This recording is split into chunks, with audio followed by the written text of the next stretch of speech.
See, that first drill I was doing, guys, is pretty much a drill that just gets me to move the bat faster through the zone. You think less, bring up the intensity more.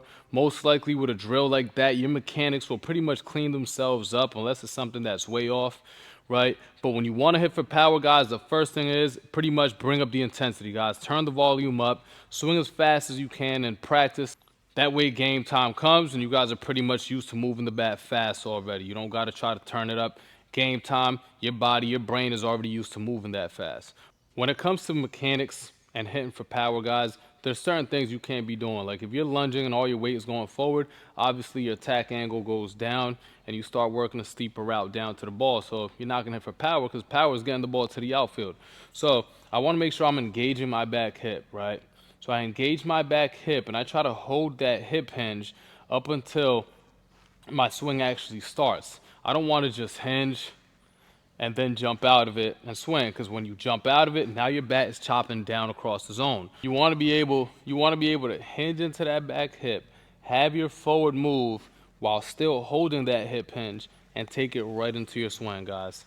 That's a huge part of hitting for power, guys. Getting into that back hip, getting into the lower body, and being able to hold it as you go forward. All right, guys, so any drills pretty much that help you hip hinge and help you maintain that little hinge feel up until you launch your swing, those drills will be great for you, right? One that I love to do is the open stance, right?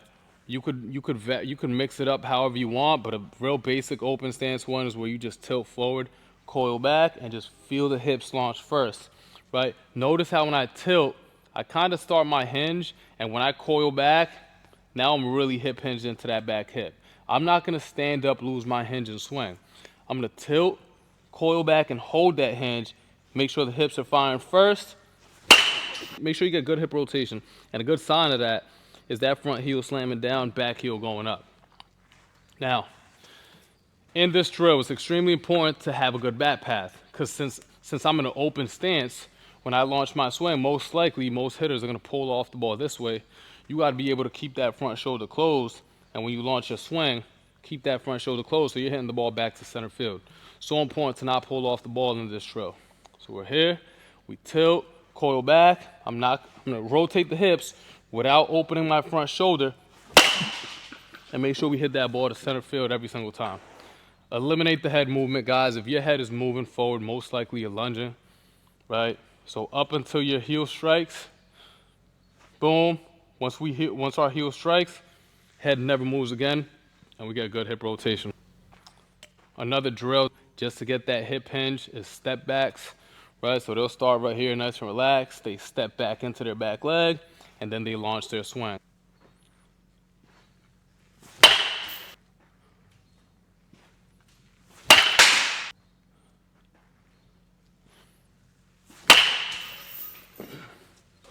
Obviously, doing this drill from flips is even better, right? Because I like to do these drills while the ball is moving. Right now, I don't got nobody with me, so that's why we're going off the tee. But it's extremely important to do these drills with the ball actually moving, right? I step back and engage, I move forward, and I'm still pretty much hip hinged into my back hip. So it's one, hold it, boom, okay? Just make sure you're launching that swing from that hip hinge, right? Guys, keeping the front shoulder back, which is your coil, the one we learned in this drill. Keeping that front shoulder coiled back, keeping that hip hinge for as long as you can before you finally turn on it. It's going to create that natural launch angle that gets the ball up. You're not going to try to lift the ball up on your own, right? Don't try to pull your head off to hit the ball further. You're only going to get yourself in trouble, right? Zero head movement. Keep that front shoulder closed. Keep that hip hinge into the back hip, and launch that swing with zero head movement, and that'll create that natural launch angle you guys are looking for. All right, guys, so we already talked about intensity. Bring up the intensity, swing the bat way faster with that first drill. We talked about the hip hinge where we did our coil open stance drill, right? We did our step back drill. And now you could even mix in those drills with heavy weighted balls, guys. And obviously doing them from flips will be the better option.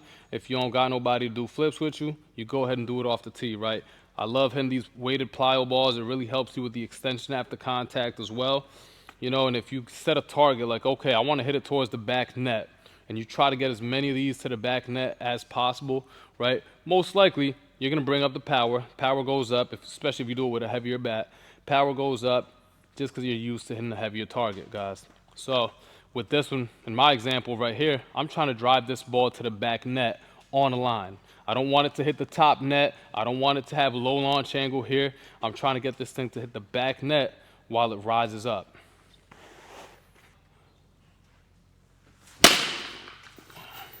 And we got the first one. You already know, so these are weighted balls right here. And we're driving these things to the back net on the line. And remember, guys, we talked about intensity. We talked about keeping that front shoulder back, keeping this hip hinge up until our swing. Now that we're hitting these weighted balls, we don't change that. Now we just stick with it. We bring in that same intensity from the first drill. We bring in the mechanics from the second thing we talked about, and we apply it to this right here. Okay, we get it there on the line every single time. Guys, extremely important to get that ball to the back net rising.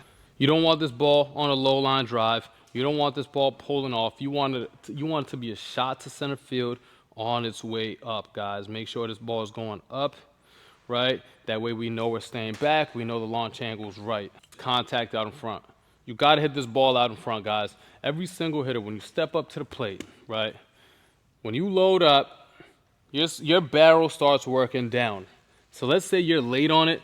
You're going to catch that ball with the negative attack angle going down, right? You want to make sure that you catch that ball once your bat levels out, right? Or even starts to go slightly up through the zone. So that's why making contact out in front really makes you drive the ball.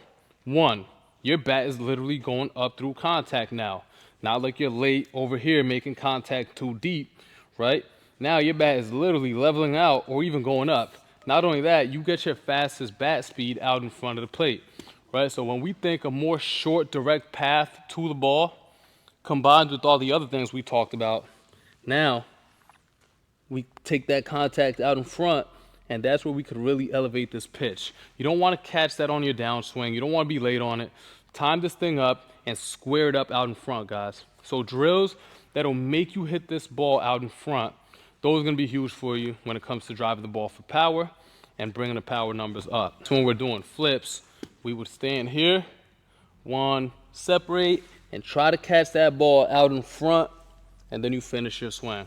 Extremely important, guys, to make contact out in front. You have your guy throwing flips, have your coach throw you flips, and just make sure you're catching that ball out in front while the swing is going slightly up or leveled out, guys. You want to have that positive attack angle, right? You don't want to catch it on the down swing.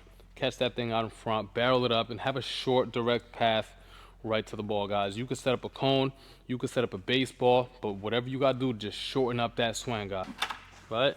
I'll set up a tee for some of my hitters, right? We'll go right here just to make sure that they're not getting around and loopy. It's just a short, quick swing to the ball. Contact out in front. Guys, listen up. I appreciate you guys tuning into this video. I hope you guys can benefit off of these drills. These things are key right there. Now, I gave you guys some tips. You could get creative with it. Mix in your own drills. Whatever drills bring up the intensity. Whatever drills you could come up with that force a hitter to stay back here as you move forward. Not get into it and jump out. Whatever drills you could do to help a hitter stay coiled back, and then finally swing, and then get creative with making contact out in front. I really appreciate you guys tuning into this video. We'll catch you guys on the next one. If you guys like what you see, you guys like the tips, you guys like the drills, please hit that sub button, guys, so that way you guys can see our videos that we upload weekly. Appreciate you guys, and I'll see you guys on the next one.